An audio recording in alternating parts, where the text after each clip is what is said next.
Inside him, outside him. And when we get him on the run once, we're going to keep him on the run. And we're not going to pass unless our secondary comes up too close. But don't forget, man, we're going to get him on the run. We're going to go. And we aren't going to stop until we go to our goal line. Don't forget, man, today's the day we're going to win. They can't lick us, and we're back out of the goal. The first whistle of the band win there. Fight. What do you think, man? We hand up to Herschel. There's a hole. 5, 10, 12. He's running over people. Oh, you Herschel Walker. My God almighty, he ran right through 2 men. Herschel ran right over 2 men. Takes the snap. He drops straight back. Has some time. Now scrambles away from one hit. Looks. Uncorks a deep one for the end zone. Phelan is down there. Oh, he got it! He got it!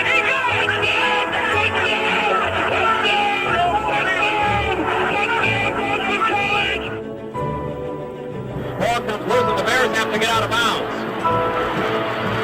Rodgers along the sideline, another one.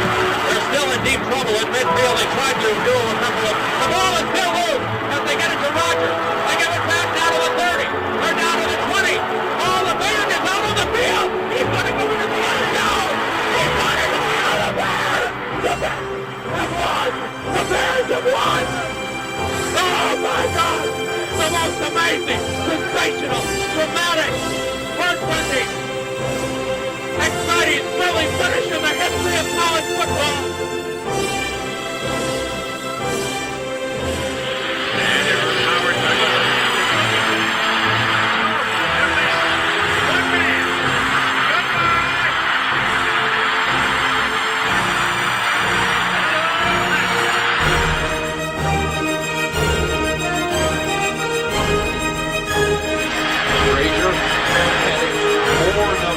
More yards to those. Oh, they don't have them yet. Look at Tommy Frazier. How many tackles can one man break?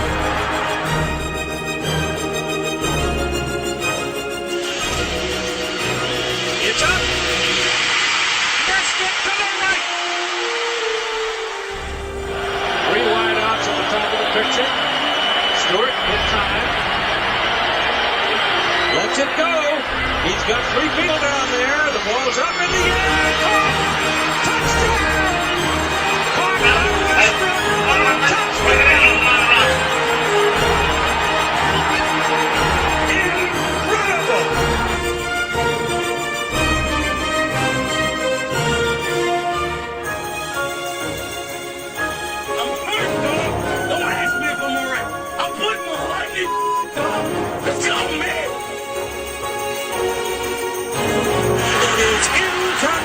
Intended for Gamble. Now there is a penalty flag thrown. Bad call. Randall. Throws it as far as he can. Fourth and 5 for national championship on the line right here. He's going for the corner. He's got it. This might be critical here to save time on throwing the ball. Down the middle, James, the lateral to the corner of the end zone. Can you believe that? Boise State for the win. They hand it off to Johnson. Boise State has won the Tostitos Fiesta Bowl. Mountaineers have just beat the Michigan Wolverines.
Comes thrown toward the corner of the end zone, and it's intercepted! Intercepted! They have done it all!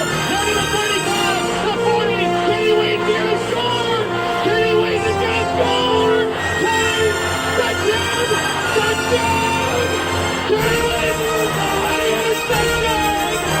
Among the problem finished to a football game! Newton up the middle. No, I'm sorry, goes right.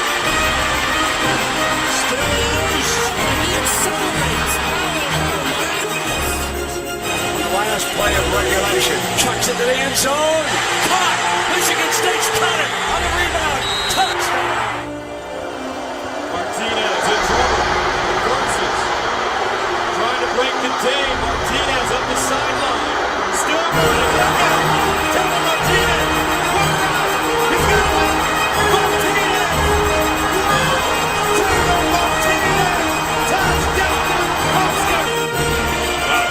Michigan for 41. What a hit! On screen, on the ground. South Carolina deserves to have it, and they do.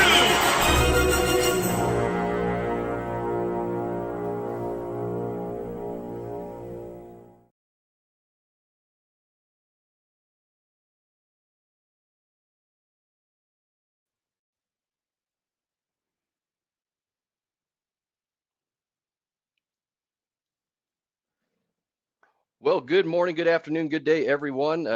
Welcome to another Saturday. It is game day. Hopefully you guys enjoyed those videos. It's nothing better than hearing the calls of Keith Jackson, Brent Musburger, and what I like to see is the some of the old-time officiating in there. I mean, it seems like back in the day, I think guys were judged on how quickly they could get their hands in the air for a touchdown signal because, boy, they sure did come out quickly there. So welcome again to another Saturday. My name is Corey Luxner. I will be leading you through today's session, and we are going to continue talking about plays that give deep guys, especially nightmares. Last night we talked about KCI, which I know back judges, those are your nightmare plays. And then we're going to talk today about offensive pass interference, which can be very troublesome. And I know it's a play that keeps me up late at night. So before we get going anywhere, I want to wish my dad, Bob Luxner, a very happy birthday. I know he's on here watching, so happy birthday, Dad.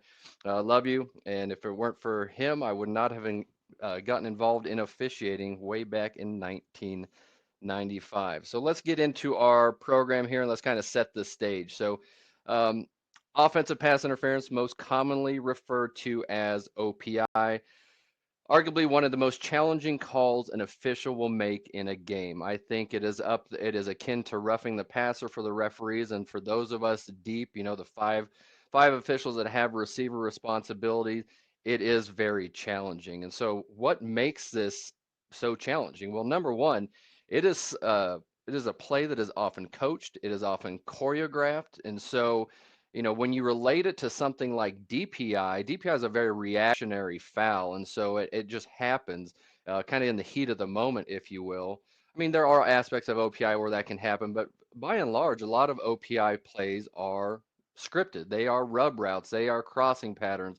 And so we have to, as officials, have to learn how do we recognize those signs and what are we looking for in terms of calling OPI. Because let's face it, our level of accuracy when it comes to OPI is not nearly as good as we would like it to be. I mean, when you could throw up DPI plays all day long, and we'll probably are all going to be on the same page, and our accuracy levels across the country reflect that. When you look at those accuracy numbers of OPI, it's definitely an area where we need to improve. And so hopefully with us talking today, we can start down that road of improvement. So I do need to give you a disclaimer to start with. We have 14 plays to get through today, and OPI is such a very deep subject matter that this is not going to be just an hour. So if y'all need to bolt at any time, please be our guest, but we're probably going to be closer to 75 or 90 minutes today talking about OPI. How do we get better at OPI? Obviously, with anything, watching video, having that discussion with your crewmate on where you're going to be looking, what signs are we looking for, having those discussions on the field, if you're a headline judge, going to your side judge and asking them, hey, did you see that action here? Those types of discussion to make sure our visual mechanics are where they need to be. But the video work, I know personally as a deep official, I probably watch more OPI plays than anything else throughout the course of an off season or during the season. Let's talk about the rule. This is the rules. This is the rules of OPI. The main one is Rule 738B, where it says offensive pass interference is contact by a Team A player beyond the neutral zone that interferes with a Team B player during a legal forward pass play in which the forward pass crosses the neutral zone. So, a couple things I underlined there, in relation to the neutral zone is key. The block has to be beyond the neutral zone and the pass has to be beyond the neutral zone. So, another important caveat to OPI, it is the responsibility of the offensive player to avoid the opponent. So the onus is on that receiver going downfield because let's face it, he knows the play. He knows the route structure of that play. So it is his responsibility to avoid the contact with that defender. There are some exceptions in Rule 738B. If there's contact immediately within 1 yard and they maintain that contact for no more than 3 yards, then we will not have a foul for OPI. If we have two players making a bona fide play on the ball, that's kind of the same as it is with DPI. They both have equal rights to the ball. So, the hand fighting, the hand checking, the chicken fighting, whatever you want to call it, we want to shy away from ruling that as OPI. And then one thing that I think that sometimes we forget about in terms of OPI, we always talk about with DPI, the pass must be catchable, just like in DPI, it must be a catchable pass.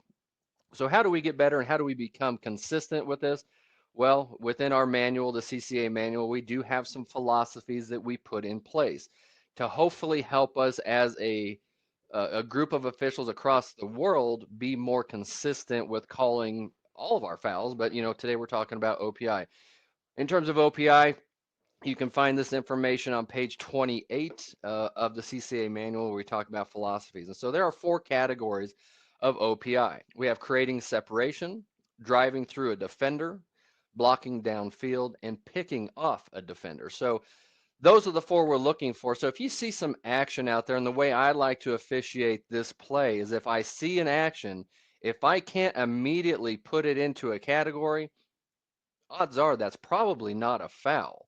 So, get familiar with these categories. I know we have them in DPI as well, but with the OPI, get familiar with these because it will help you to kind of quickly, distribute the actions that you see and say, oh, that's creating separation, or, that's just hand fighting. That I can't put that into a category, so that's probably not a foul.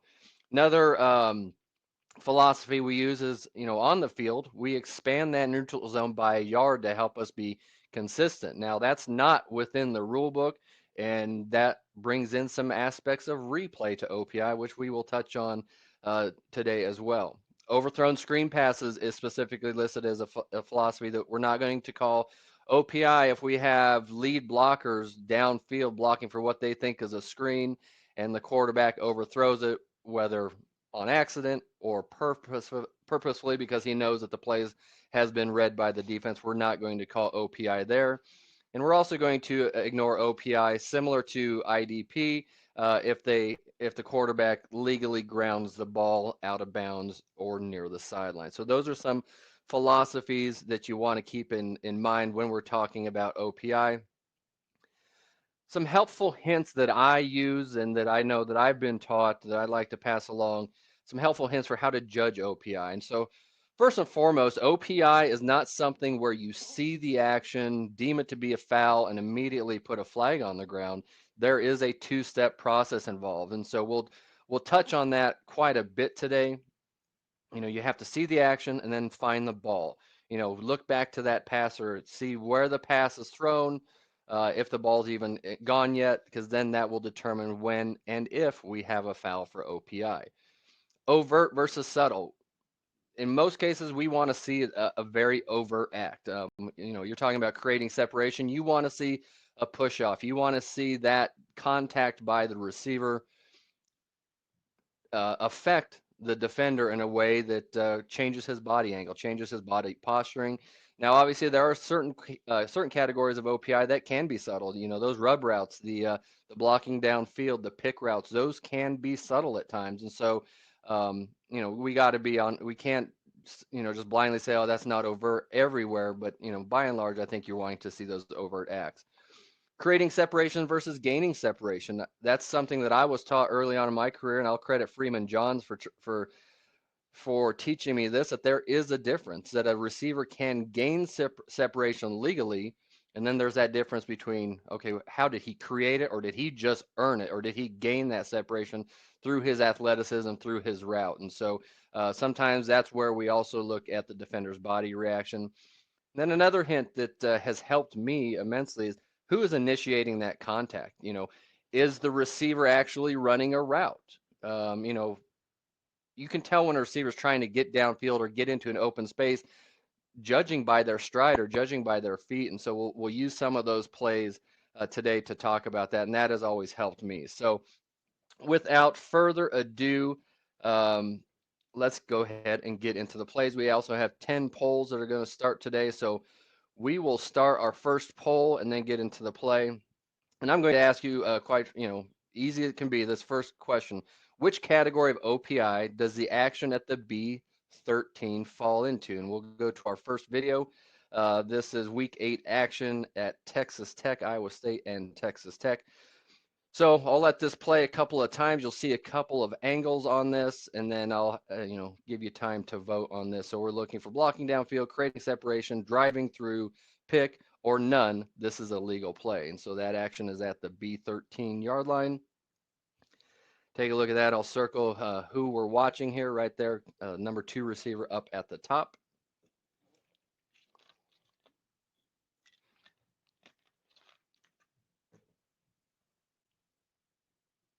Long cadence. Okay, I'll give you one more look at this, and then we will close it down. There we have a foul down for OPI. One last look here, and then I'll close this poll down.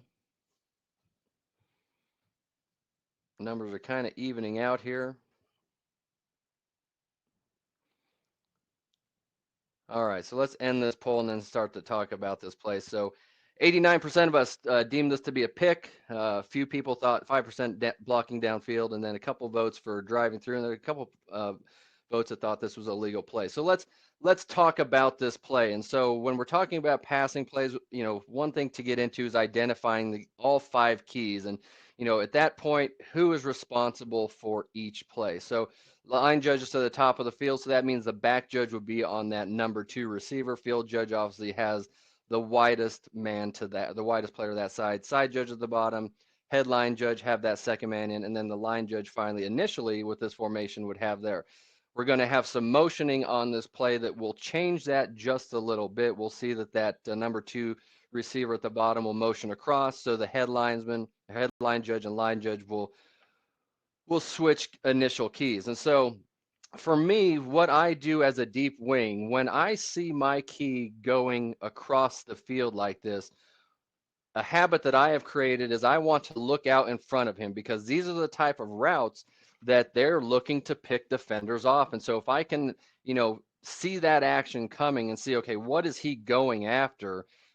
It can help to pick that up. And so obviously if you see this type of action, you then, you know, we talk about a 2-step process. And so where is that ball, picking up that ball? But I think if, you know, as a deep wing, if you see your wide guy start to go inside immediately like that, obviously you don't want to just lose focus on him entirely in case he gets held. But if you have a chance to look out in front to see what's coming, you know, is he going after somebody, or as in this case, is there somebody coming at his defender? And it will help to pick it up, because while this, you know, was the back judge's initial key, you know, sometimes our back judges, they get screened out. Maybe they don't have the best look. And so I think I try to not think that, okay, this is just one person's call. When it comes to OPI, there's a lot of times where we can have 1, 2, or 3 sets of eyes on that. And so, you know, you talk about line of scrimmage mechanics, you know, the DPI, OPI, sometimes we get into that trap that this is just a deep official's call. You know, line of scrimmage guys are just as equally involved with the passing game as the deep guys are. We have 5 people covering receivers for a reason. So when you see this guy coming across, you are setting yourself up to see that whole action and not be surprised that, oh hell, there was a collision. How did that happen? You have to see, okay, what did number 11 do? And obviously number 11, you can see when he walks away there, he's looking around because he knows that was a play, and man, did I get caught. And he certainly did. And watch his feet. You know, he is not avoiding that contact. He is looking to go right into him. And that's exactly what that play was designed to do. He did his job, but, you know, unfortunately for us, we were able to pick up that type of a foul. So take a look at the wide angle here. We can talk a little bit more about that 2-step process and how there will be, you know, an element of time between the action and when the flag hits the field. And so as this play rolls out, we know where the action is going to be. There's that action right there at the 13-yard line. Side judge, field judge, whoever may have a look at that, in the back judge, whoever, you know, you look at that action and then you go to find the ball. Ball's not away yet, but it is coming, it's getting ready to, and we'll see that here. There's our 2-step action. Now we have we have all of the information to put a flag down on the field for OPI. So that 2-step process is very integral to properly officiating OPI. And so if that's something that you're struggling with, you know, watch some of this video and watch other plays and plays that you would judge to be a foul. Okay, what is your next process going to be? You know, looking back at the quarterback, finding the ball, whatever vernacular you would like to use to get better with this. So we are off and running with play number 1. Are there any comments or questions that we want to talk about? Corey, you covered it great, man. Keep rolling. There's some chatter about what the headline judge would be looking at. Okay. But I think we're handling that in the chat. So go ahead. Okay. All right. Well, let's roll on then here, and we will begin with another poll. I will attempt to keep this one open a little bit longer. Sorry, guys. It's I always think that it's quicker than it is. So this next question is going to talk about coverage, and we're going to say which official or officials would be primary to rule on the action at the 50-yard line. So your choices are the line of scrimmage officials, the deep wing officials, the back judge, or the line of scrimmage and deep wing. We have votes already coming in for the back judge. So we are pinning this one on the back judge already. I like that. So let's go back here and we will roll play number 2. For this play, we are going to week 12 action at Oklahoma State in Stillwater, Oklahoma last year. So take a look at this play. We're going to have some action right around the 50-yard line, and your task is to decide, okay, who is going to see this? I believe at this stage of the game, this is first half action, but at Oklahoma State things are mixed around, so it's headline judge and side judge to the top of your screen. Think about your basic mechanics. These are the 2 guys that we are watching at the top of the screen. So this is actually a trips formation because we have a tight end on the formation.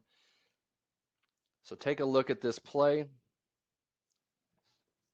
think I roll it for you a couple more times here to give you a chance to look, and then I will give you plenty of time to look at this because the numbers are skewing here. So again, think about your basic mechanics. We have, where are our 5 keys? Where are our 5 eligible receivers? Who's going to be looking at this? I'll give you a few more looks at the play.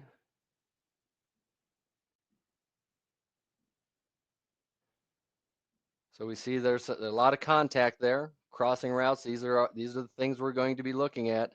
These are the ones that will present an opportunity for fouls for OPI. So once again, this will be your last time through, and then we'll start to talk about this play because I think the numbers are starting to slow down here. We got, I think some people may want to have changed their vote.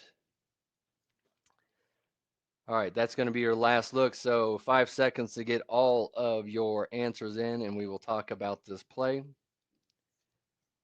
All right, we're going to end this poll here. And our results are 53% thought that this is the line of scrimmage and deep wing. 20% thought it was the back judge, and then 16% thought it was the deep wing. Line of scrimmage guys only got 9% of the vote. So let's get to the video and discuss it. Talk about our initial keys as always. I think with every passing play, you want to identify as some, especially the deep officials, you have a great vantage point to identify all 5 keys. I do that personally. I just like to know that formation. I'm also looking at my defense. You know, I think we sometimes get too caught into the offensive keys. We also have defensive guys that we can be watching. So side judge, field judge, widest guy, headline judge is that second man in. So when we have a crossing pattern like this, ideally, we would like to have both sets of eyes on this action. So obviously the headline judge's key is the one who's going to be involved with the contact, but the side judge's defensive key is the one being contacted. So ideally, we should have 2 sets of eyes on this action. We see that, and we look back to the passer to see the status of the ball. The ball is away. So we have our 2-step process taken care of for to have the information for OPI. We're going to look at this from a, well, I don't know why that stopped here. Sometimes this thing does that. Let's relaunch it so we can get that kind of reverse angle. Get it to that point. Here we go. Sorry, we're going to have to loop it back a little bit, and I don't think I published the poll results there, so I will get that rectified next time. Sorry about that.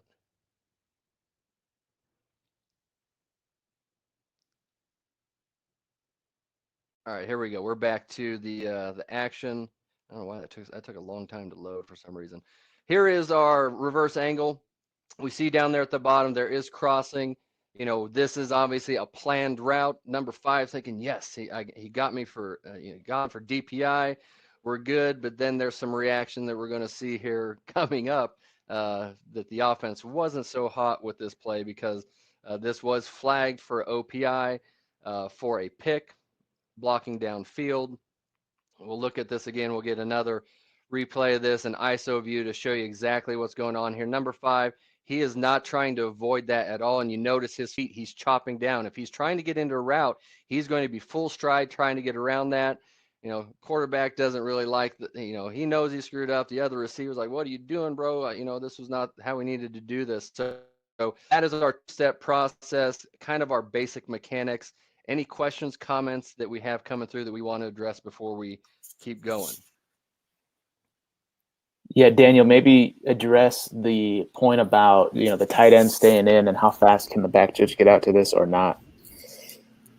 Yeah, that one's going to be tough. It happens pretty quick. But remember, from back judge and short wings need to understand this too, that when we have those trips and that third receiver is the tight end, as soon as we read him staying to block in line, we're going to switch and go to the pass key, and our line of scrimmage needs to be on the same page to switch and come into that tight end blocking. So as soon as I recognize that he's not coming out for a route, I'm going to switch. And in my mind, I've already decided I've got this secondary key over here at the top of the screen that Corey just circled. Got a lot of cushion right here pre-snap, so maybe, but it's pretty quick. It's just going to be a function of how quick. And he walks up on him right there at the end. It's going to be a function of how quick I can make that read that he's staying into pass pro. But as soon as he does that, I want to switch. I want to get into the pass routes, and I want the line of scrimmage working that block. So we want to switch as quick as we can. Great point, and that's something obviously everyone needs to be having that discussion, and these are discussions that happen during the game. You know, it's a quick eye contact. Hey, did we switch? If you have an O2O system, hey, headline judge, did we switch there? Making sure y'all are on the same page, and that can happen on this type of play because if the back judge and headline judge are, if they both recognize that down block right away, that switch can happen. So we could have, the back judge could be out there. Now, is he going to get out there in time where he sees everything set up or not? That's the question, and that's what makes OPI, it's one of the challenging aspects of OPI, that when you do have that switch, are you getting there in enough time? But hopefully, our deep wings will have this all focused. I mean, when you have those two receivers out there like that, neither of them are really pressed. Maybe that slot guy quasi-pressed. You have an opportunity to kind of widen that vision. and see a little bit more. But good point on the back judge mechanics there. Anything else we wanted to address before we go to our next play? No, we're good. All right, let's move on. We have our third poll, and I'm going to publish it this time. Sorry, I messed that up the first couple times. And we are going to talk about, what makes the action by Fresno State number 3 legal for OPI purposes. And your choices are, this is not legal. This is a foul for OPI. The block is within 1 yard of the line of scrimmage, or that the defender initiates contact. So let's get about those answers. We will get the video going. This is actually footage from last season, the 2018 season, obviously in Fresno State. So again, you're looking, number 3 is at the bottom of your screen. So that's who you're going to be focusing in on and talk about what is, what can make this legal? Why would this type of contact be allowed? Because if we're talking about, in relation to the first 2 plays, okay, this guy's coming inside, he's not really running a route, he is making contact. Is he avoiding that? But what can make this legal? And so we'll watch this view here from the end zone. You'll get to see it from the sideline 1 or 2 more times, and then we will close down the poll. So take a look. That's the guy we're looking at there, number 3. And as you'll see, he will immediately come to the inside. Okay, one last shot. So get your votes in. After this angle's done, I'll give you 5 Mississippi to get the votes in.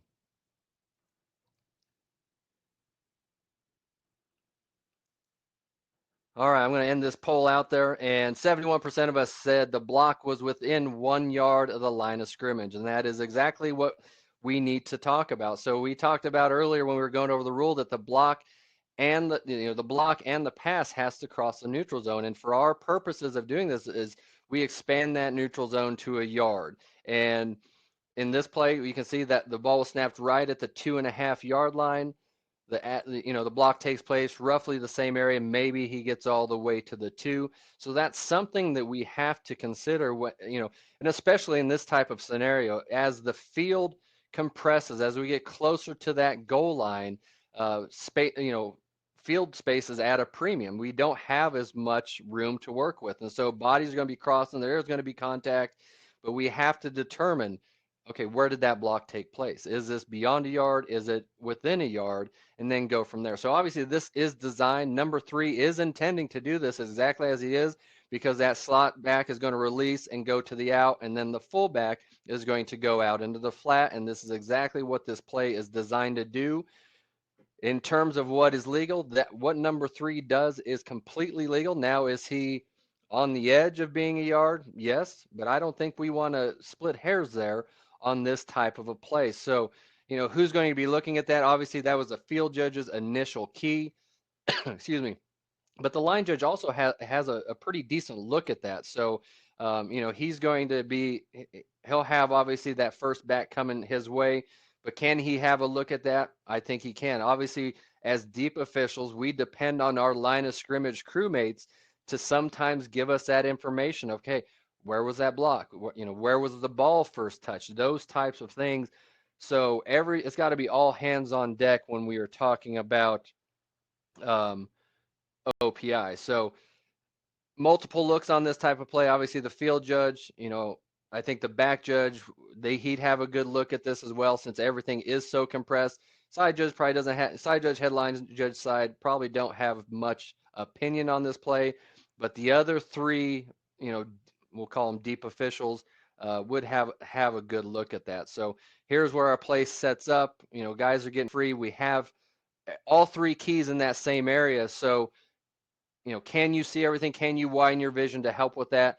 On this play, the officials involved deemed that was a legal play, and it was because it was within 1 yard of the line of scrimmage. So any questions or comments on this before we continue on? Hey, Corey, there's some really good points being brought up.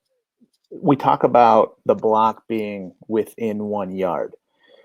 What you're really doing is applying a commonly accepted practice basically to judge the rule, which is it's only OPI if the block takes place beyond the neutral zone. And so what we're really saying is if the contact occurs within 1 yard of the neutral zone, it's very likely if you watch 100 plays, it's very likely if that contact takes place within 1 yard of the neutral zone that the player himself is not beyond the neutral zone. And so that's, for consistency purposes, that's why we work it that way.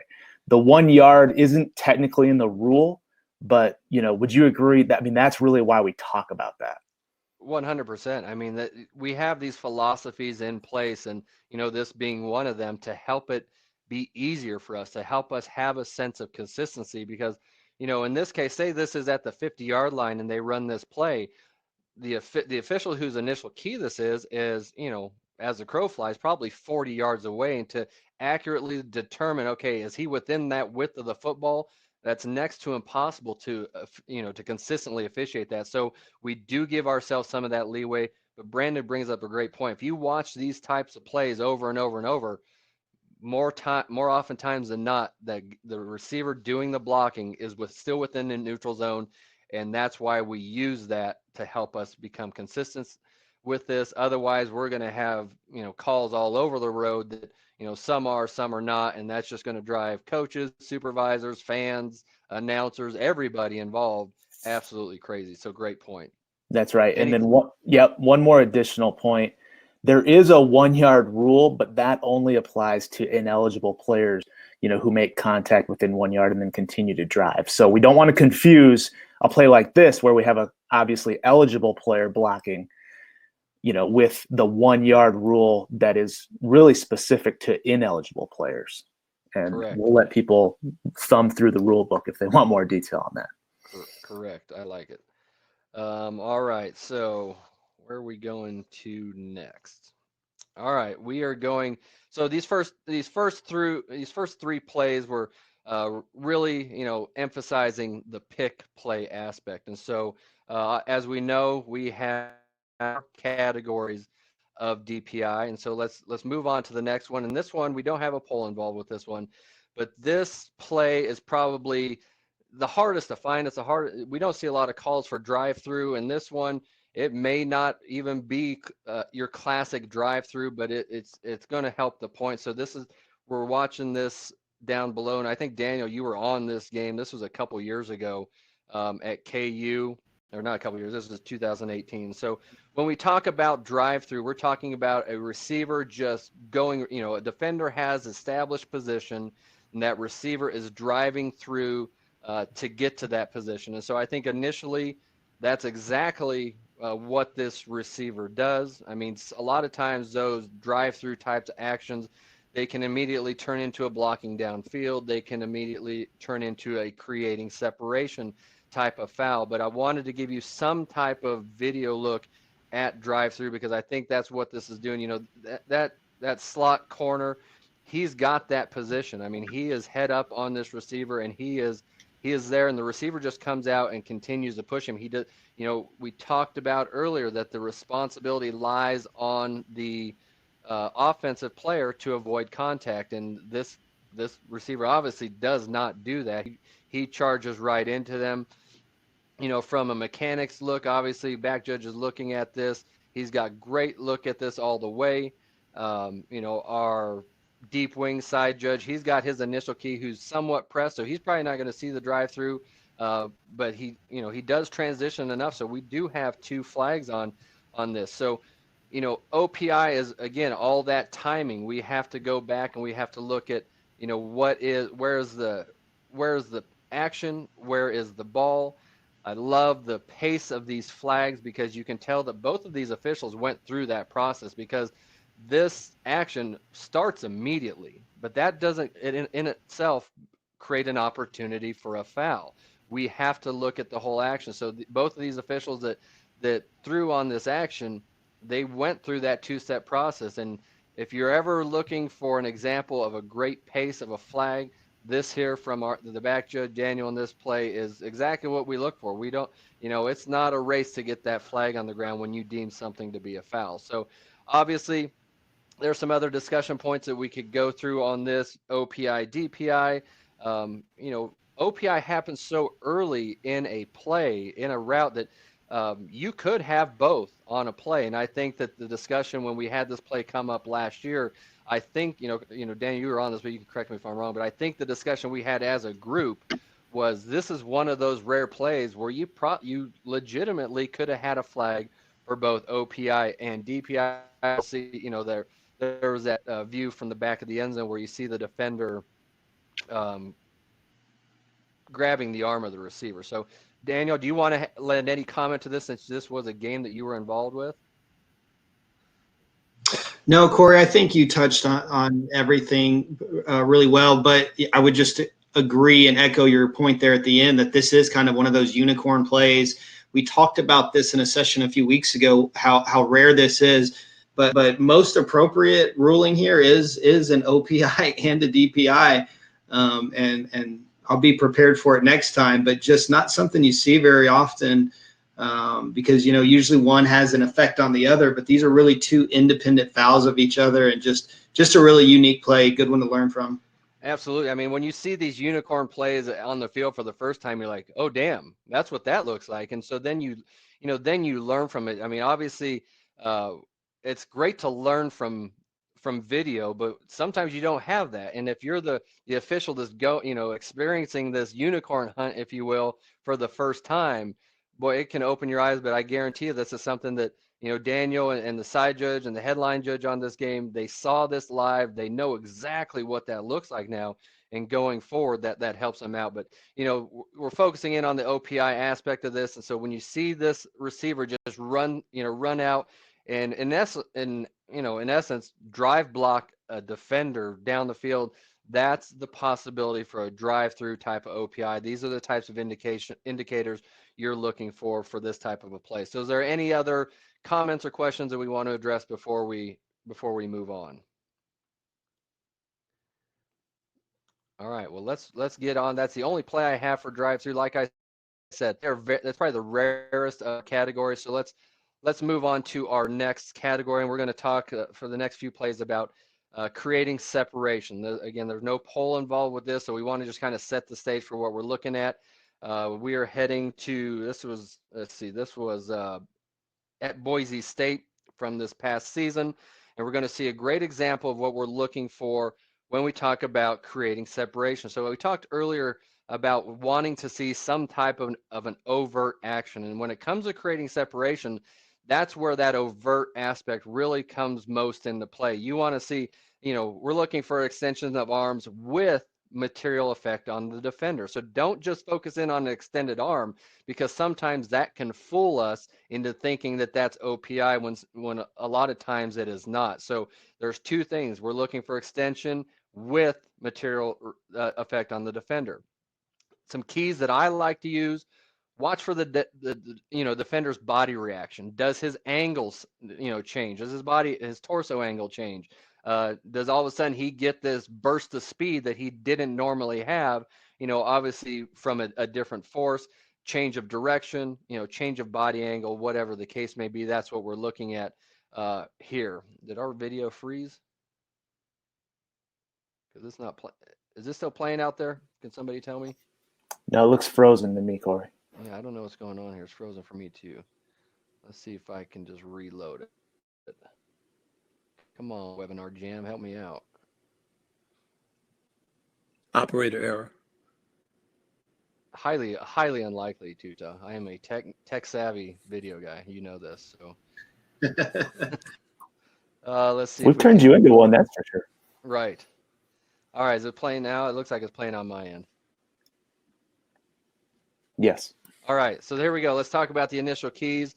Obviously, we have tight to that side. So we have side judge, headline judge, probably going to be looking at both of those guys. And so that's what ends up happening here, is that this is, technically the headline judge's initial key.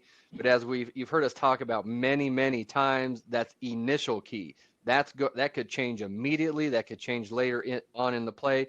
But initially here, when we have these guys bunched, side judge, headline judge, line judge, field judge, whatever the side of the field we're on, you want to have an eye on both of these and kind of let them declare, and that will help us. And so obviously you need to have that discussion with your crewmates, because in this situation with that the tight end going deep, that's where the side judge will go to. And then the headline judge, he's going to take that guy that comes out shallow initially.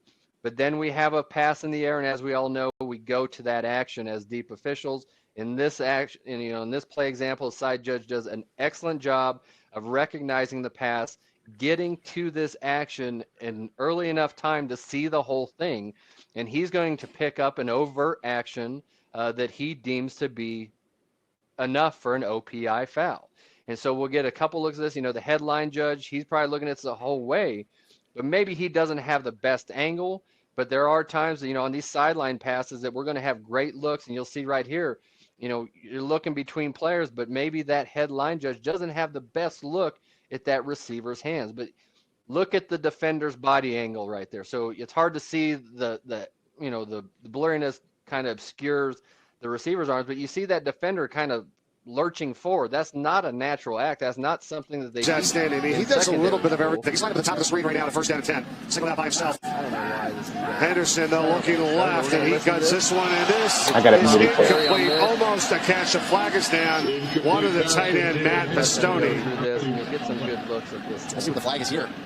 The officials talk about it. Pistone was tugged a little bit down that sideline, but Henderson tried to put that in back shoulder with a bullet throw.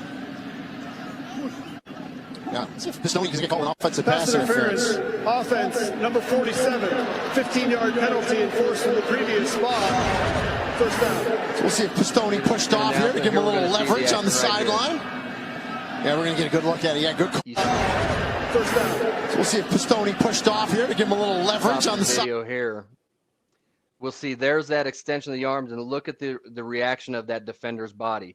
He was upright, and then all of a sudden he's bent over. So that is the overt type of action that we're looking for, and the effect on the body. I don't know why the sound all of a sudden decided to play on this, so we apologize on the sideline. Any questions on this? We'll get through this play and kind of pause it right there so you can look at that. Any questions or comments on the creating separation here?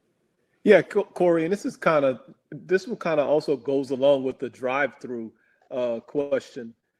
Let's talk about a big man versus a little man, and how much latitude are we just gonna say, okay, well, this guy's just naturally bigger, and he just with his body actions, he's making it look like the separation he's creating is larger than it actually is. Talk about big man versus little man. Well, yeah, obviously you have, most corners aren't going to be as big as some of the bigger receivers we have out there. The 6'4", 6'5" receivers going against a 5'10", 6 foot even cornerback that aren't as big. And so that's something obviously you have to judge. Okay, was that just, he was overpowered a little bit, but at the same time, I think when you see this type of an action where a guy's bent in half going forward, to me, that is, I think that the guy's he's a college football player. He's got to have some strength. I think that would, that extra force is what's going there. But, obviously when you have those size mismatches, yes, that's something that you definitely have to consider. And you have to say, okay, hit the weight room, whatever the case may be. You need to make that distinction. And obviously there's no cookie cutter black and white type of answer that we can give to that question so that everybody can go forward and say, oh, that's okay. He was 5'8", he was 6'2". That equals this. So, you just have to see those plays. I know that's not the most definitive answer, but does that help? Yes. Okay. But also, guys, by rule, the offense has to avoid. It's on him. The onus is on him to avoid contact. So, big versus little, I know that comes into play. But, Corey, you brought it up to start. It's on the onus is on the offensive player to avoid contact. 100% correct. And I think maybe I misinterpreted Tutah's question, but I thought what he was kind of going after was that last engagement, that kind of that hand fighting. Where does hand fighting turn into a force enough to create the opportunity for a foul? But you're exactly right. We can't always hang our hat on the fact that the offense must avoid that type of a contact. So good point. Anything else we wanted to touch on? I think we're good. All right, so we are going to go to our next play, and we have, after a couple play hiatus and not having a poll, I'm going to run a poll out to you guys here. And we're going to watch the action at the top of the screen by Texas number 9. And I'm going to ask you, what category of OPI does this one fall into? And so you're your categories, your options are the same as before: blocking downfield, creating separation, driving through, pick, or none. This is a legal play. So as you think about that and start to mull over your options, excuse me, I will get the video going. We are going, this is 2018 season. This was the Texas OU game down in Dallas. Number 9 is at the top of the screen. He's the number 1 receiver there. Okay, there's our action. I'll give you a couple looks at this to give you time to render your opinion and let your voices be heard on the poll. Don't have any votes coming in yet. Taking one more look at it. Okay, there's that action at the top. I think I've got this set up so you'll see one more angle of this, and then we will get into this. So take a look at this, get your votes in.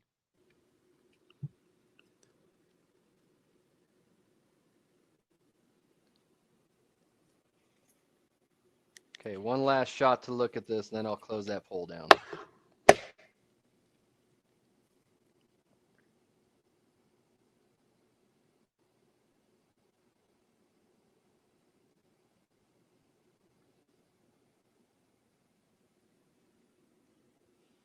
All right, that's going to be your last look. So I'll give you 5-6 seconds to formulate your opinion, get your vote cast, and then we will go over these numbers. All right, 3, 2, 1, ending that poll. All right, so 88% of us thought this was a legal play.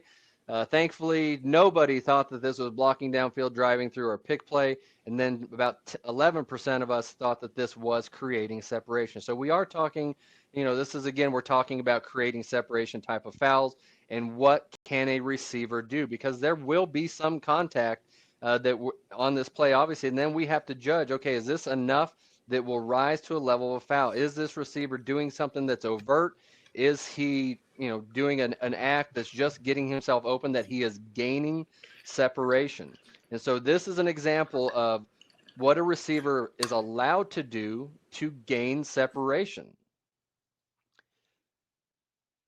There may be contact, but I think a lot of us, deep officials, line of scrimmage officials, we are looking for, that swim move. And that's something that you'll see 20, 30, 40 times in a game sometimes. And so, especially in this type of a play where, is it when the defender's getting up, is he press coverage? Is pretty darn close. This is close enough that I would deem this press. And so, that there's going to be contact very soon at the start of this play. And so what are we going to allow this receiver to do? And play, he simply gets the defender's hands off of him and swims through it to get into his route. We'll restart this video so you can look at it again. We didn't have any type of a replay on this play, so what we have here is what we've got. But I wanted to use this as an example of something. Yes, you're going to have contact, but this isn't overt. He's simply getting the defender's hands off of him and swimming through this. There's not a shove. There's nothing overt. If this were to be more of an overt type of play, I think you would see that defender, being shoved backwards. But this is not the case here.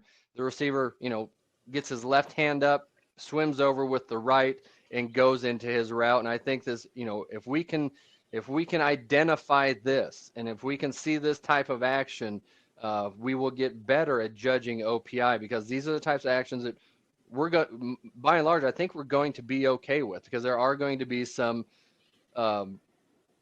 hand fights, some hand contact, but it's nothing that's overt. So, comparing this to the previous play we saw at Boise State, you can see that difference. There is no reaction from the defender's body. There is no big shove from the receiver. He is simply swimming through that to get out into his route. So any questions or comments we want to, tackle on this one? Corey, is there a difference between swimming through the hands and arms and swimming through the body? Well, there is. I mean, it's definitely, obviously you're talking about it could be different forces involved. It's still the swim move. And so if you're talking about swimming through the body and you're kind of putting that hand, the receiver's putting the hand down on the hip of that defender and kind of pushing him out of the way, then that's where you have to look for, okay, is that force from the hand on the hip or the back, whatever the case may be, is that enough to get him through, or is he just merely putting it there and swimming over the top? I mean, I think we see that type of a swim move a lot on interior line play from defensive ends, outside rush linebackers. We'll see that a lot, but you can see that from slots. You can definitely see it from tight ends. And so, you know, these can both be legal. Yes. Can both be illegal? Yes. It's just a matter of what is the force of that first action. I mean, the swim arms, you know, very rarely going to be involved with any type of force because he's just trying to get that arm free. Here we get a better look at this one. You know, there is no force, but if it's in the body, obviously you may have a different opportunity for that force. So does that help address that question? Yes. Okay, what else we got to talk about? We did have a little bit better view on this one, so let you guys look at this to see, you know, you see that defender, he's coming up, you know, the receiver, he just wants to get clear. He wants to get clear of that. He knows this defender is, you know, going to chuck him, going to press him. He's allowed to get those hands off of him in a way that doesn't create extra force, and that's exactly what happens here. I think this is an example of something that we want to let happen. So if there are any more comments on that, we have a couple other examples to talk about to look at, okay, what is overt, what is not in terms of creating separation. Is there anything else we want to talk about with this play? No, Corey, I just think it's a great tool to show legal action that, you know, some might interpret one way or the other. Just compare legal action versus, you know, that last hugely overt push off at Boise State. A really good training tool to show those side by side. That's intended. I mean, we want to always have discussion, and obviously, you know, our role here, our goal is to not tell you what is and what is not a foul.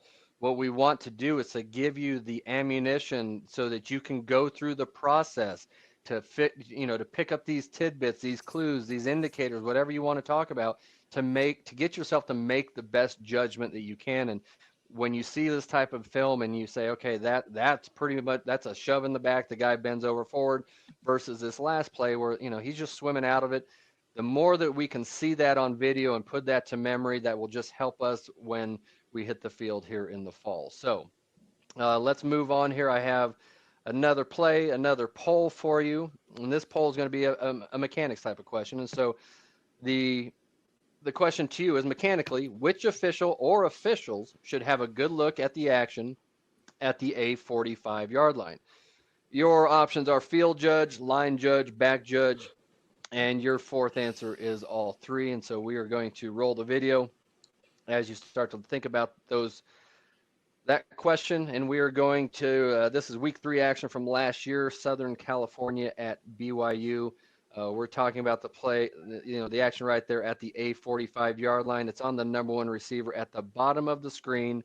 You'll get to see a couple looks at this. So think mechanics. We're not thinking about indicators or anything like that. We're thinking mechanics of who is going to see this and who has a chance to rule on that type of action. So obviously we do have contact. We have players going to the ground. So we need eyes there. We need eyes to say, okay, this is we need to be able to see this. So I'll give you a couple more looks at this, and then we will go ahead and shut that poll down.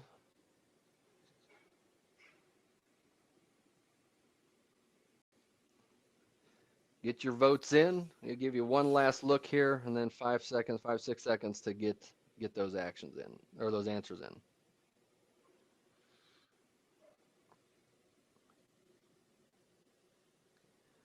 All right, these numbers are starting to slowly creep to a halt, so get those answers in. 3, 2, and 1. Go ahead and end this poll. 71% of people thought the field judge, and then the next closest was 25% thought all three could. So let's talk about mechanics. Initially, we have trips to the top, so the back judge is going to be to that side, leaving the field judge all by himself on this lone receiver. There is no tight end to this side, so it is a real trips formation. Line judge has that back. So initially, field judge is going to have this action the entire way. Now, let's talk about this, because that ball is in the air relatively quickly, and it is a long, high arcing pass.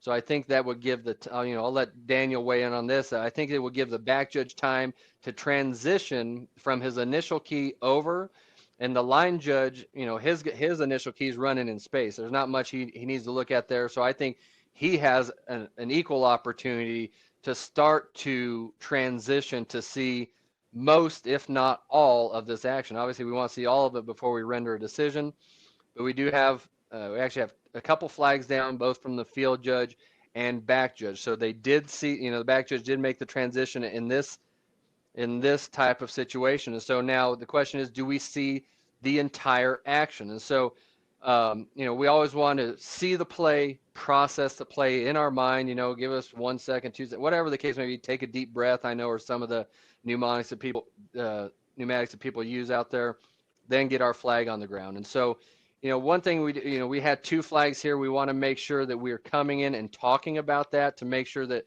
we have the same foul, because we could have one that's saying OPI, one that's saying DPI, one could be saying defensive holding, one could be whatever the case may be.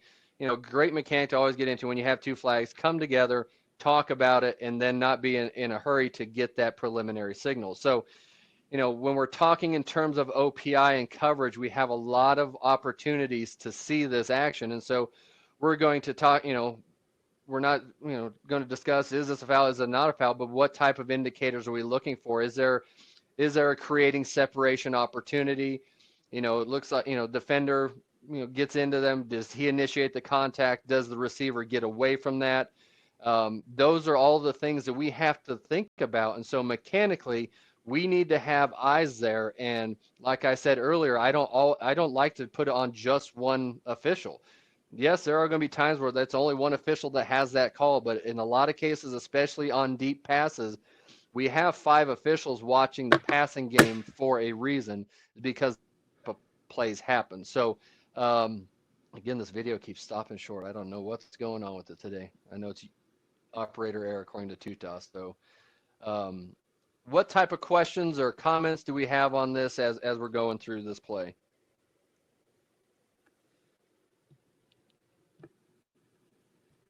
I think you should keep going, Corey. Okay. All right. We will keep going through this one. Let this one finish one more time. Give you a look at that. From an overt action, are we seeing an overt action or are we not? It's something that you have. That's why we get in a position mechanically, both with our bodies and our eyes, to move on. And so we'll go to our next play. Again, we're going to be talking again about creating separation and looking for overt acts and what is an overt act, what is part of the game, what is that hand fighting, and so we'll give you an indicator. And sometimes I talked earlier about we're going to be watching the action at the top of the screen here. I talked earlier about sometimes that arm can be extended, but if we don't see, what is the effect of that extension of the arm? Is there a force behind it? It can make us draw conclusions that once we see it on film, we would like to have that one back. And so, again, always looking at this mechanically. We're going to talk about this as well because, again, this is another long pass. This goes to the headline judge and side judge side of the field. Back judge, I think the back judge is probably going to be on that number 2 guy at this situation because, Daniel, you probably talk about this. When do we declare that third guy to be inside or not? But I think in this play, that guy's so far inside that the back judge are probably, communicating that headline judge is going to take that wing back and the back judge is going to go out to that receiver. So again, something you need to talk about with your crewmates, whether it's, obviously before the game when you're watching video and then during the game, hey, did you take that slot, man? I know our back judge will get on 020 and say number 33 is a back. Or I have number 33, whatever the case may be. But in this situation, in this play, long pass, side judge, headline judge, back judge. With a long pass like this, we have enough time to transition. Obviously, the side judge is probably going to see this the whole way because that's his initial key.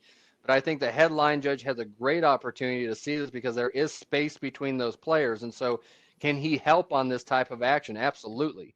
And so, if one official sees something and one official sees something different, it's okay to come together. And if you see a flag come out that, hey, let's talk about this, that's, obviously that's on the onus of the guy not throwing, the official not throwing the flag, is to come and bring that information.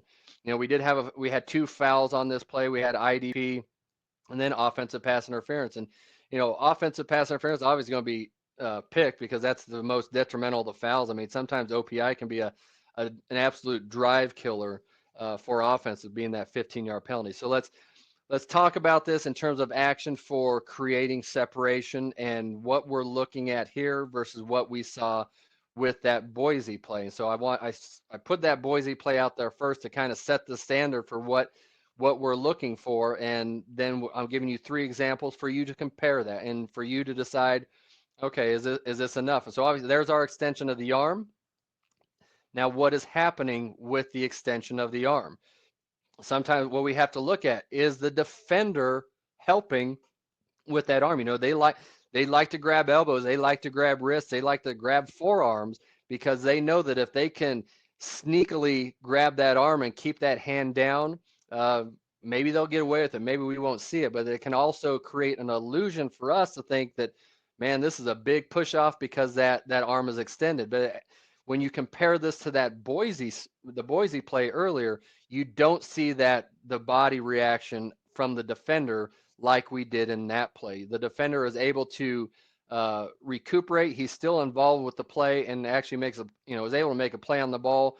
Receiver makes a hell of a catch, having one arm pinned to him. So use these type of indicators when it comes to creating separation, because this is, we want to see that overt act. We don't want to, penalize the offense for something that really wasn't overt. So any questions or comments we have on this last play for creating separation?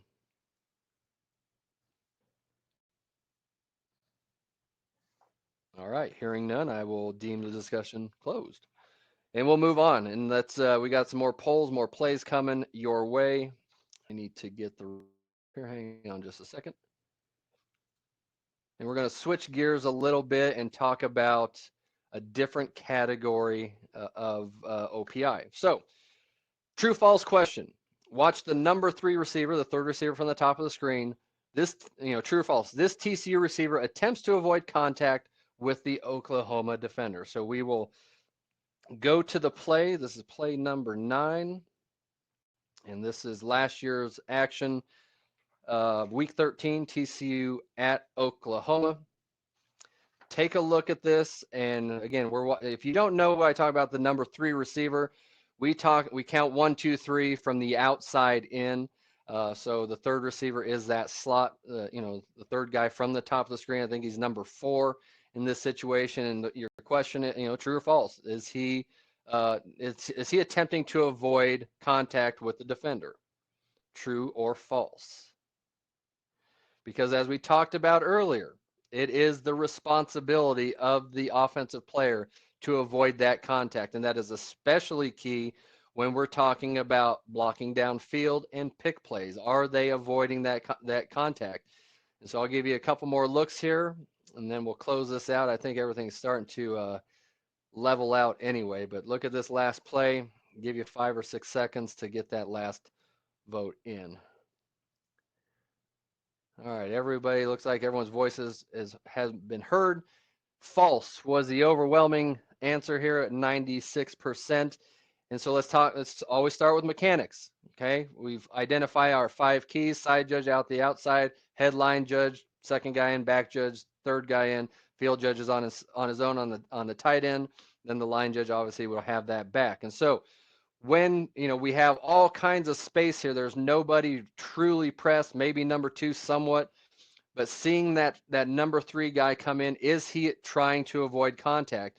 I would say false, 100% false, because I kind of talked earlier about looking for those indicators. If this guy is truly trying to get into a route, he's not going to chop his feet. He's going to want to avoid that and get clear of him and get into an area of the field where he can be receive the pass. But you can tell he chops his feet here.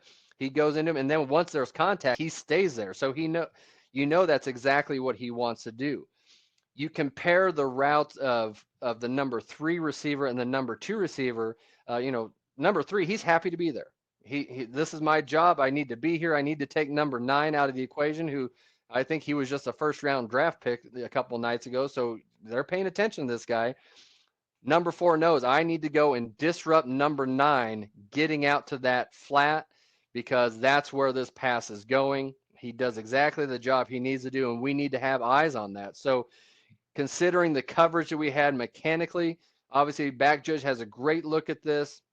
I think we could have a couple other eyes in there as well, but definitely the back judge would have a really, really great opportunity to see and judge this action from the start. So we'll see a couple, a good view here from the TV angle, nice and clear right down the line of scrimmage.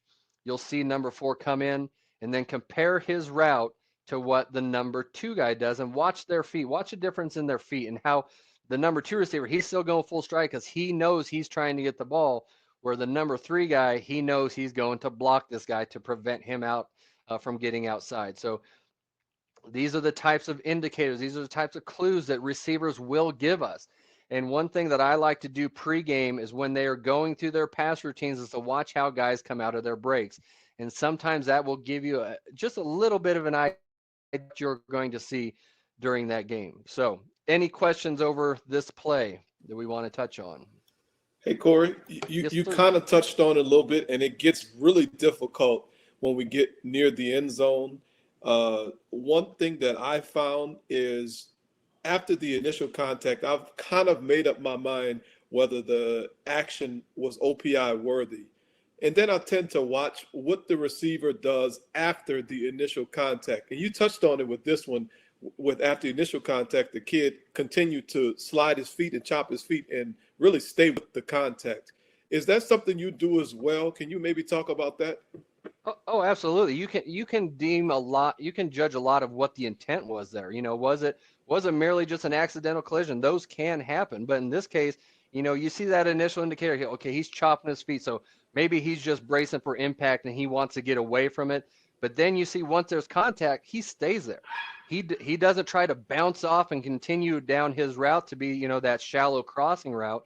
He stays there. So it's definitely something that goes into my hopper as I see that. And, that will help. What it can do if you're kind of like, man, I think that's a foul, but I don't know. But then you see that and it cements it in your mind. That's definitely something that can lead you to making a more precise and a more accurate judgment by taking it that one extra step further. So great point.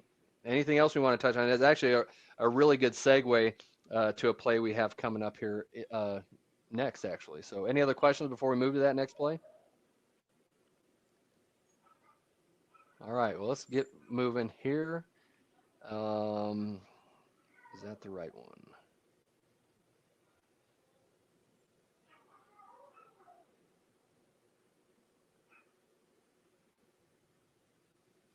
Oh yeah, we're going right here. This is actually, it's not the next play, it's the one after this. So the next play, it's kind of related, but we're going to ask you, tight end number 81, is he attempting to get into his route or not? So the statement is true or false, and the statement is tight end number 81 is attempting to get into his route. We want a true or false answer. And so while you do that, I will get play loaded up.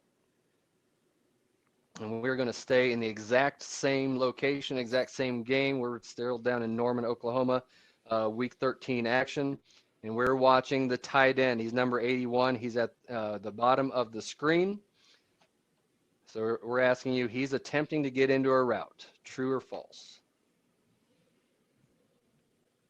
And I think this may touch a little bit on what Tuta just brought up as well. So take a look at this. This is the guy we're watching down at the bottom of the screen. He starts off by himself, but then motions over, and we have a tight double-double type of formation.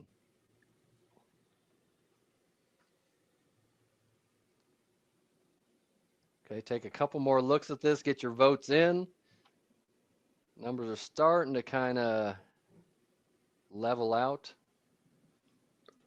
Give you this one last look, and then get your votes in.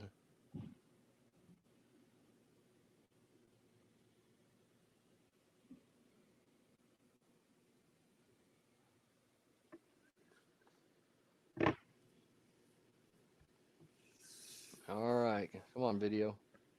There we go. All right, this is going to be your last look at it. So if you're on the fence, It's your last chance. So I'll give you 5 seconds to get those votes in.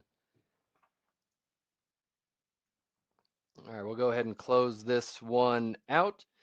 70% of us thought that true, he is attempting to get in his route, and close to 30%, 29% thought false. So a little bit of a disparity there. So let's break down this video and look for the indicators we're talking about. So obviously we mechanically, let's get our receivers.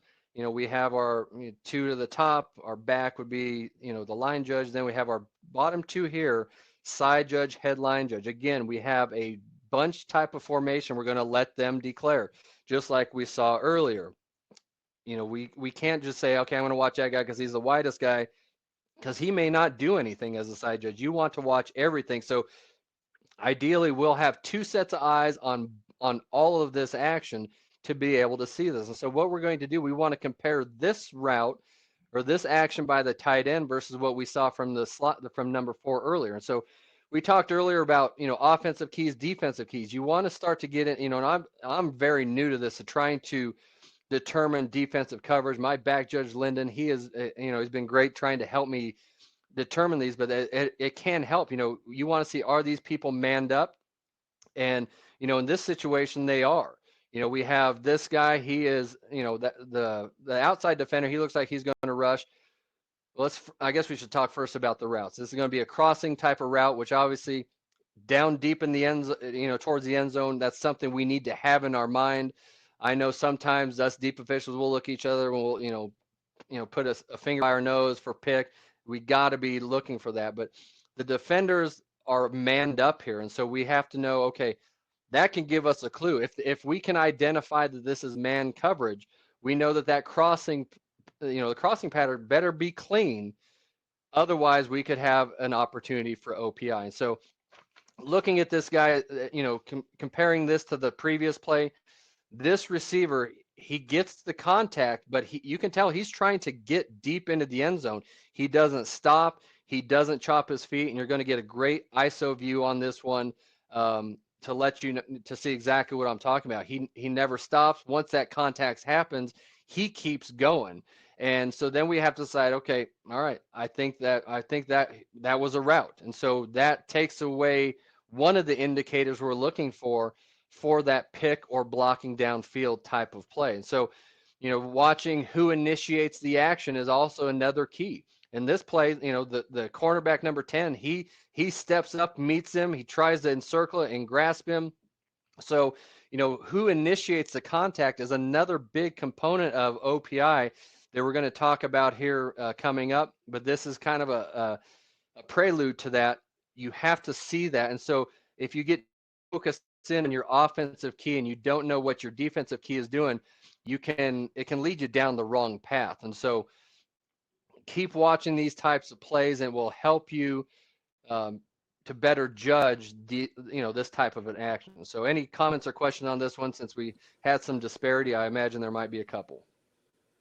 Yeah, Corey, talk about when we first start out working, or maybe not even when we first start out working, we have an emphasis on, we've always heard, stay with your key in the red zone. Talk about what, because you made a mention of you want to see both of these and you want to let them declare. How do you determine if I need to stay with my key or if I'm going to let someone declare? How do you determine that? Well, for me personally, in a play like this, I don't really have a singular key coming out of this formation because they are so bunched. The idea behind this is that they are in such close proximity to one another that you can have really good focus on both of them because they're in the same area. So I don't have an initial key that I want to focus on. Yes, when we get in these tight quarters, we want to be able to have focus on our on the keys that we have, but at the same time, in this type of formation, we truly don't have one. So, number 88 by the letter of the law, I guess, would be the side judge's initial key. But he's running in space. He actually has no type of a threat. And so to stay locked in on him, you're going to end up missing something that's more crucial to getting this play correct, in my opinion. Does that help? Yep. Thank you. Okay, what other type of questions do we have here?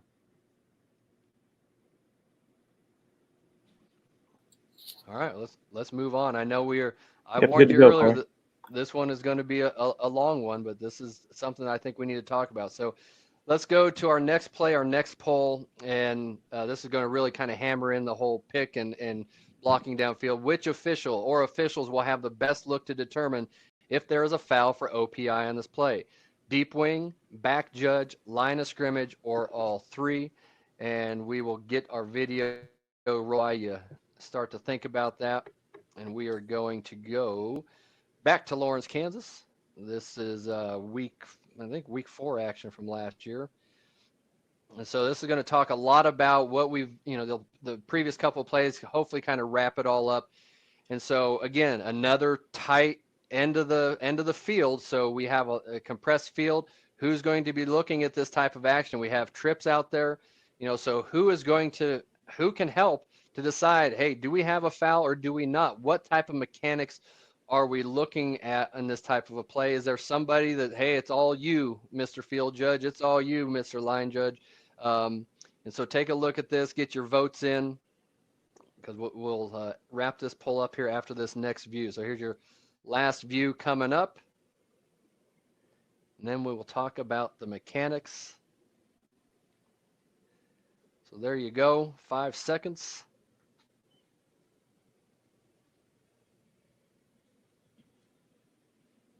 And I'm going to end this poll. And the overwhelming favorite on this one is all three. And I can't agree more. I couldn't agree more with that. So on this play, we have trips to our side. So we know we have, in this case, it's the line judge, back judge, and field judge. Compressed end zone, compressed field. We have a grand total of 13 yards we're dealing with. So when you get in this type of situation, you have to be thinking about what could happen here. Odds are these receivers are not going to go straight down the field. They are going to cross.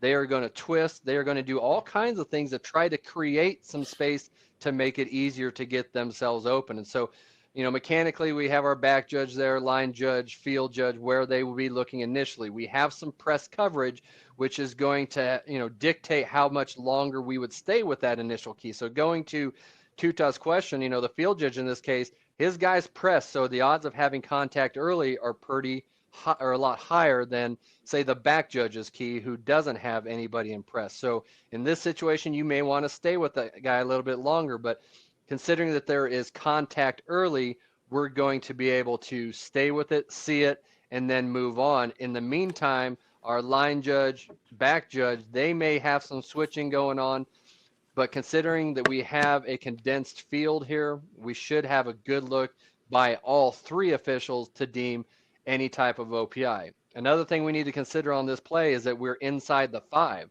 inside the 7 for that matter. So the line judge or head line judge, they're moving immediately to the goal line. So that can skew their perspective because they are moving with the play. They may be even with those players. They may not be able to, something that Tom Finken taught me a long time ago was get yourself in a position to look between players. Well, when you're moving to the goal line, if you're the line judge or headline judge, you may lose that perspective. But all three of us are going to be looking for what could present as OPI.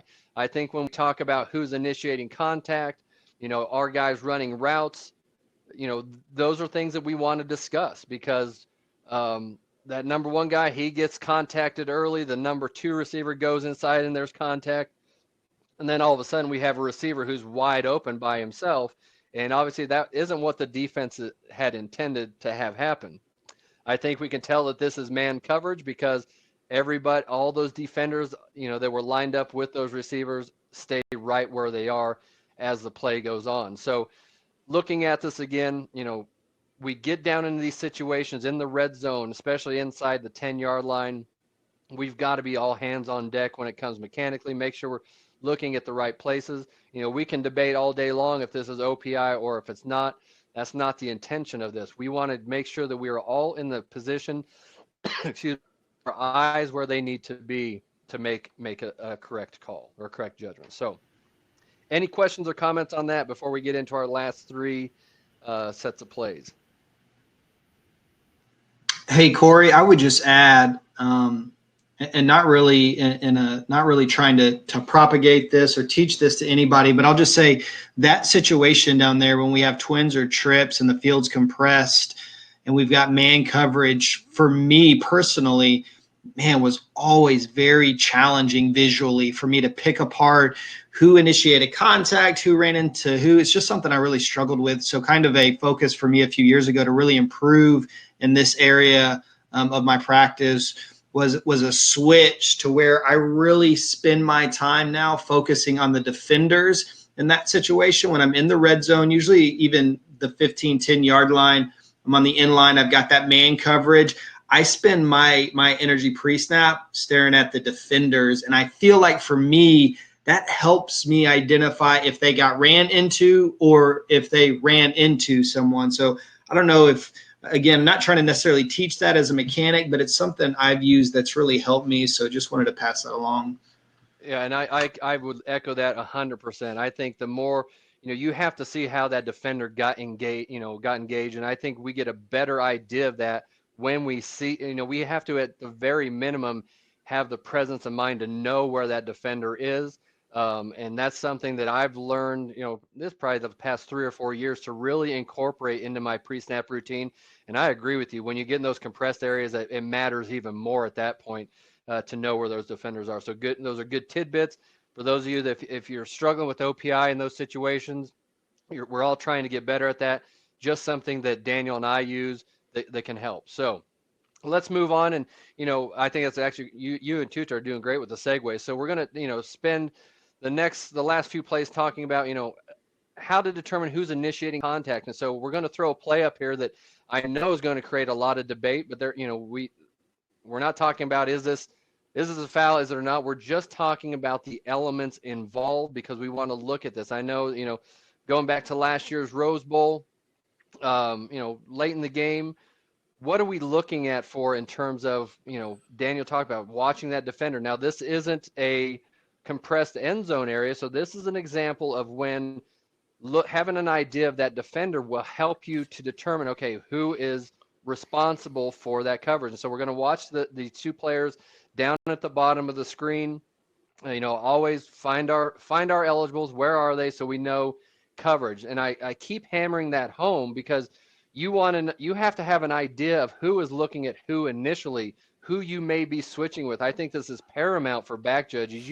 My days as a back judge, I would always know all five, but that's carried over to me as a deep wing. I still like to know where all five are. It just helps me prepare for that play going forward. And so in this type of a play, yes, the offense is responsible for avoiding contact. That doesn't mean that all contact is avoidable, if that makes sense. The defender can play a part in this. He can come up, he can grab the receiver. We could be thinking about defensive holding OPI. And so you have to have that presence, that frame of mind to think, okay, what is the intent here? And so I think, with the defender coming up like this, does that receiver want to be there, or is he trying to get deep? Is he trying to just run a clearing route for that slot receiver? And so that's what makes OPI so damn hard, because we have to see this in a split second, make a judgment, and then go with it. And that's, these are the most challenging plays for us deep officials, bar none. I mean, besides probably KCI for a back judge, I think as a deep wing, line of scrimmage, these are the toughest plays we have because we have all of these type of elements involved. Is that receiver, is he doing what he can to avoid it, or is he blocking downfield? Did that defender initiate that and put that receiver there? All these things we have to talk about. All these things we have to be able to, in a moment's notice, talk about, because, maybe this play was drawn up this way. This wide receiver, he's just getting deep so that side zone is clear. This looks to be man coverage to me. I'm trying to get better at this. I know Lyndon's probably laughing at me saying, oh my God, this guy can't read a defense to save his life. But I'm pretty sure that this is man coverage. Don't know the personnel and stuff like that. But I don't think that the offense wanted two receivers in this same area. So does that help with that process? Does that help to say, well, that defender initiated the contact and that's why these players are there? But then there's also the timing aspect. If you do say that, yeah, the defender initiated contact, that doesn't absolve the receiver from staying there. He's got to be able to get away from that. Again with this audio. Sorry about this, guys. We're going to look at this from the TV. I'm going to get this up close. So apologize for the audio over this, but we're looking at this. There's the initiation. Now, where is the timing aspect? I can't do that. Sorry, guys. Look for the timing aspect, and that's what we want to go over lastly on this play is, yes, if you deem that the defender has initiated the contact, that receiver just can't stay there. He's got to swim out of it. He's got to move on down the road. So again, going back to Tutaw's point earlier, is he happy to be there? What is the action after that first initial contact? That will help give you an indicator as to what you want to judge on this play. So any questions or comments we want to tackle on this play? I think we're good, Corey. Keep rolling. All right. We got two more. I appreciate those of you that have stuck with us.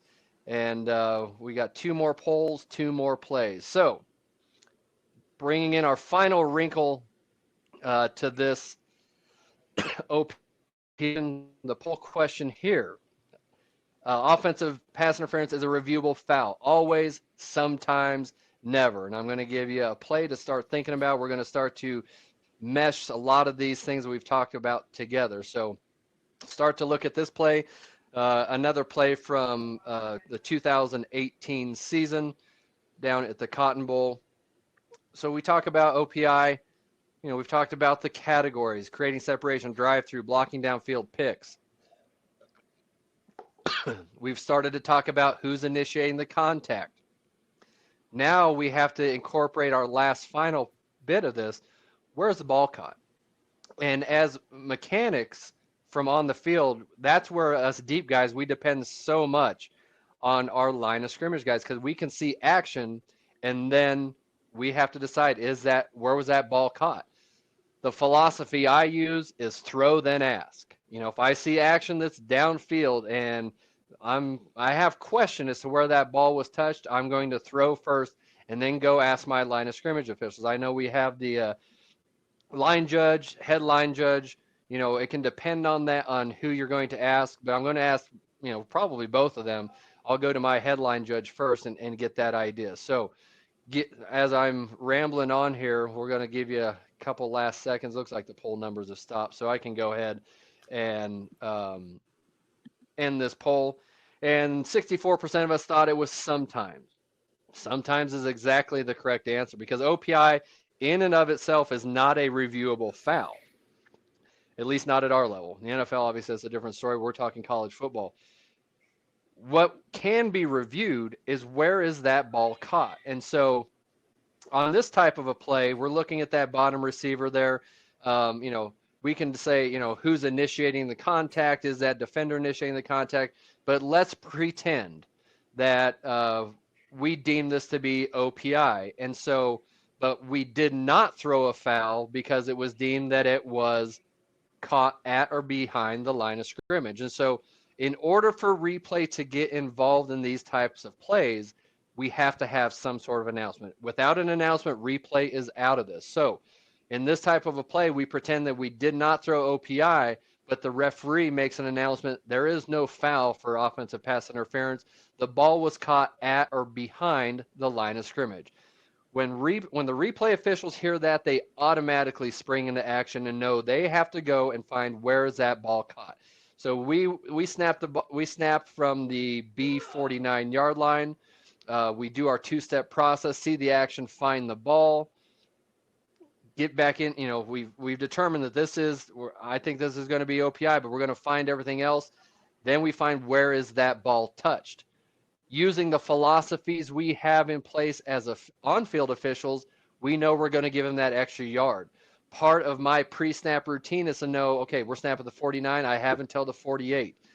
Knowing that we're trying to be more accurate with this, I'm trying to get away from that, but I still know that it's there to help me be more consistent. So at this point, we know where is that ball caught. It's caught right at the 48.5. So right within its first touch of the 48.5. So by mechanics, by our philosophy, we don't want to throw this. And if the side judge goes up to the headline judge, or the field judge goes up to the line judge and says, was this beyond? They're going to say no, because it's within that yard. But once we make that announcement, then replay becomes involved in this play. And when replay gets involved, they do not have that philosophy. It is merely by the letter of the law. Is it at or beyond, at or behind or beyond?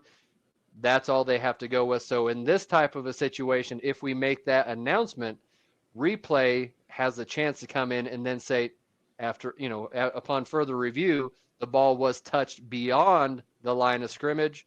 Therefore, we have a foul for OPI. And here comes my telestrating work with the yellow flag. So that's how we can involve our replay folks into this. Any questions on this before we go to our last poll and last play? Great breakdown, Corey, of all the relative rules. And just, one mention that I would have personally as a referee is, because I kind of get a little bit flustered when people say, "Oh, we'll just officiate to replay." That's not at all the case. We officiate to maximize the tools we have to get plays right. And so that's what really you're breaking down with all this communication that goes on these types of plays.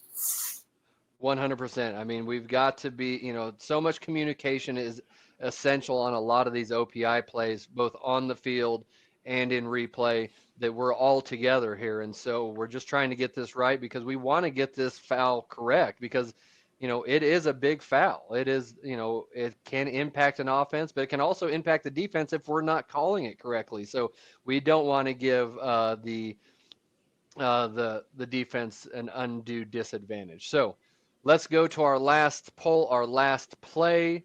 Appreciate y'all hanging with me. I knew this was going to be a long one, but I think we're barely scratching the surface with the OPI, so we could go all afternoon if we needed. So our last poll here for this last play: the replay official should overturn the ruling on the field for OPI on this play. And so we are going to this play.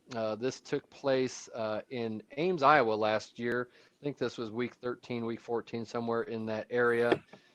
And so we're going to have a foul down for OPI, and we want to say, should replay get involved and overturn this? So take a look at this, and agree or disagree with the statement.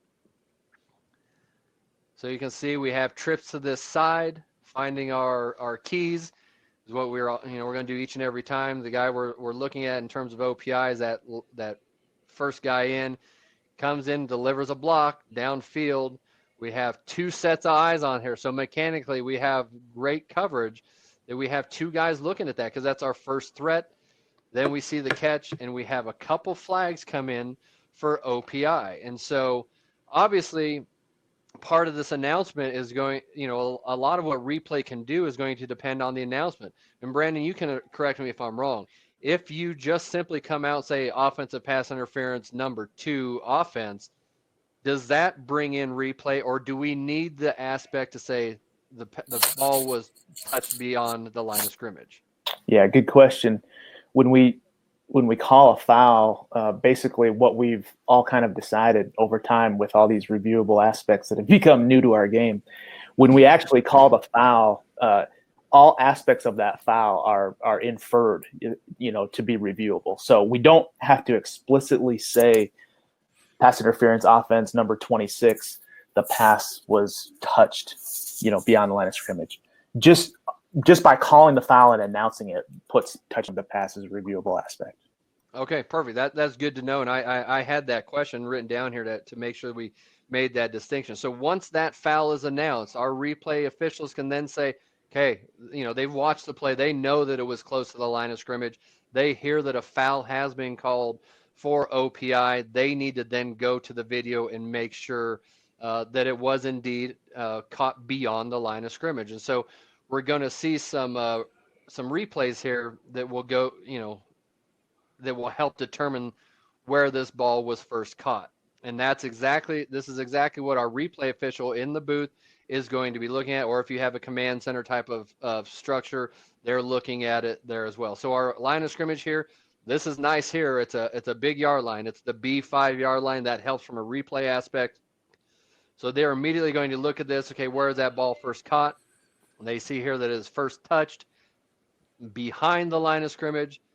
Once that happens, they can come back and take away the foul for OPI. But as luck would have it in this play, they also have other aspects to look at because this play, ends at the quarter-inch line. And so mechanically, the headline judge, he's got a lot of stuff going on there. We talked earlier, he's starting at the 5-yard line. He's moving towards the goal line, so he's picking up this action. He's got to, see where the ball is touched, and then he's got to officiate this play right at the pylon. So obviously, the Iowa State head coach there is trying to let folks know, hey, this was caught behind the line of scrimmage, and that's something that we obviously have to think about in terms of OPI. Now, there were only 2 play examples that I found from our conference last year that involved replay and OPI, and Daniel, your crew is a part of both of them, so maybe you can talk to us about the discussion that you guys had on the field and then what the replay process was like. Yeah, I think I've had quite a few of those over the years, to be honest. On this one, just from my perspective, I wasn't able to look through to see where the ball was caught. Could feel this block happening over here on the left pretty clearly.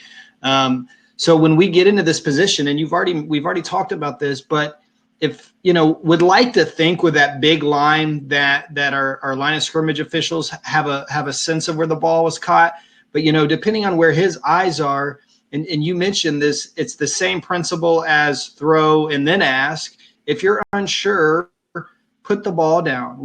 Put the flag down, rather. We know that we have the support from replay. So my contribution to this conversation is, as we're discussing it, is who cares, right? We've got the contact. As long as we're comfortable that the contact rises to the level of a foul, it's beyond the 1 yard or beyond the neutral zone, rather, then let's put the flag down. We're going to allow replay to get involved.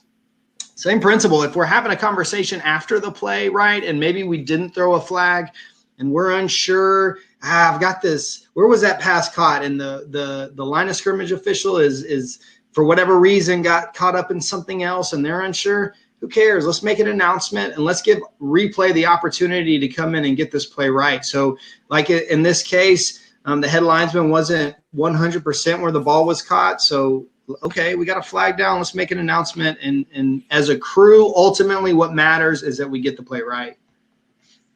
Correct. And thank you for that perspective. I mean, that as with any foul, OPI especially, we want to get these fouls right. And so we have, if you're working in a position where you do have replay, that is another tool available to get this right. So, guys, I appreciate that. That's our last play. I know we threw a lot at you. OPI has so many aspects going on that I think, we could go for another hour.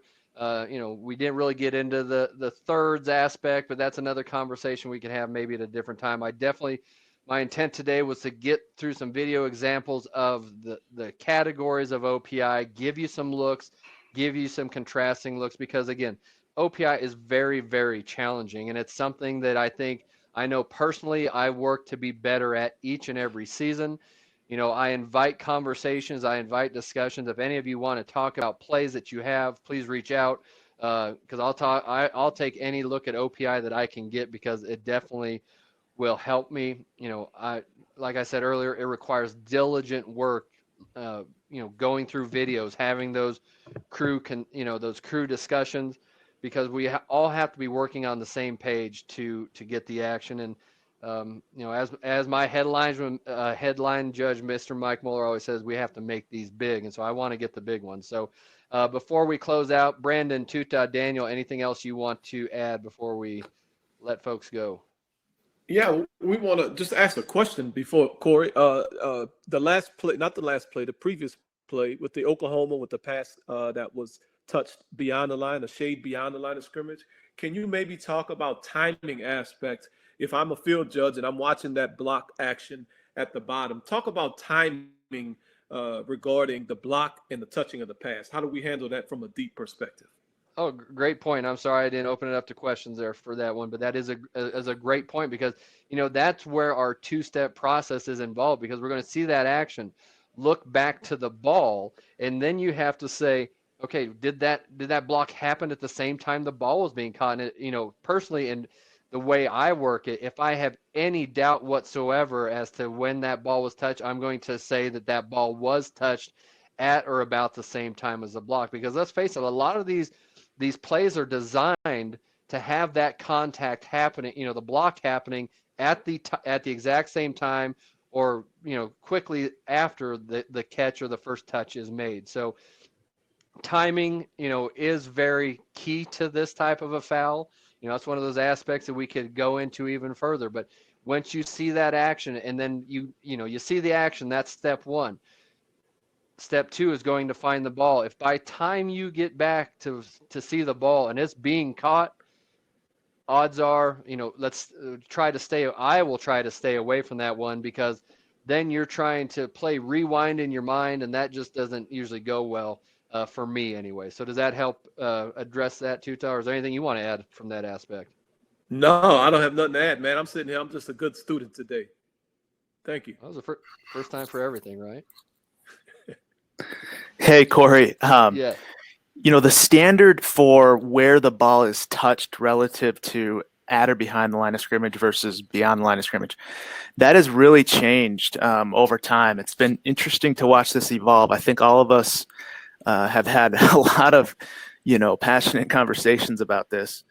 And now, what our coordinators have done is basically, it used to be whole body and ball beyond the line of scrimmage, right? And that's really where that whole 1 yard philosophy originated from. If the ball was touched within a yard of the line of scrimmage, then it was likely that the player's whole body was not beyond. And that's why we kind of came up with this 1 yard philosophy. And that standard has changed. Now we're really just talking about where is the ball when it's touched and disregarding where the player is. So I think, just for me personally, it's been fascinating to watch this evolve with the advent of replay and our rules becoming more reviewable over time. 100%. I mean, I think that, I can just think about the last 2 years. I think that's the evolution has really gone into warp speed in terms of OPI, because you're right. We used to judge more with the body, but now I think we are trying to train ourselves to be better focused and to see where the ball is touched versus, and disregard the body, because, let's face it, with some of the wingspan that these tight ends, these 6'6" tight ends and 6'4" receivers have, their body can be a yard downfield and reach back and grab that ball, and that ball still be behind the line of scrimmage. So the evolution has been fun. It's challenging to us, but I think, it is a fun play to work. And, I don't think any of us officiate football because it's easy. We do it because we do enjoy the challenge of it. And that's just kind of helping. I know you and I have had lots of discussions over OPI these past 2 or 3 years. So Daniel, you want anything else you want to add before we close out here? No, Corey, I think you did a great job with this really, like you said, big and tough topic today. So we appreciate the work. Yeah, it is a tough one, guys. And, as always, we're not trying to give you the answers of what is or is not a foul. We're just trying to help you, to give you a process that we use, that we're trying to get better at ourselves. And quite frankly, us talking about it helps us become better. So hopefully it's helping give you some information, some tools to get better. So we do have some upcoming sessions coming up. Tomorrow at noon, Tuta's back on with our 6th video-based rule session. Not sure what he has in store for us, but I'm sure it's going to be great.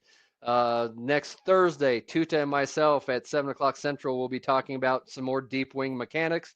Then next Saturday, we have a all hands on deck edition of Saturday is Game Day. We're going to be talking about game management and what does that involve. So we're going to have all kinds of things to throw at you. All positions will be involved, so that might be a good one to put on your calendar. And then next Sunday, we will have our 7th video-based rule session, and that will be led by Daniel Young. So thank you, everyone, for spending the extra time today. I know we're coming up on 2 hours here, so I do appreciate you guys joining us. Thank you for making this clinic be as successful as it is. Hopefully, we're giving you something to talk about. Have a great weekend. Happy birthday again to my dad, and we'll talk to y'all next week. Goodbye.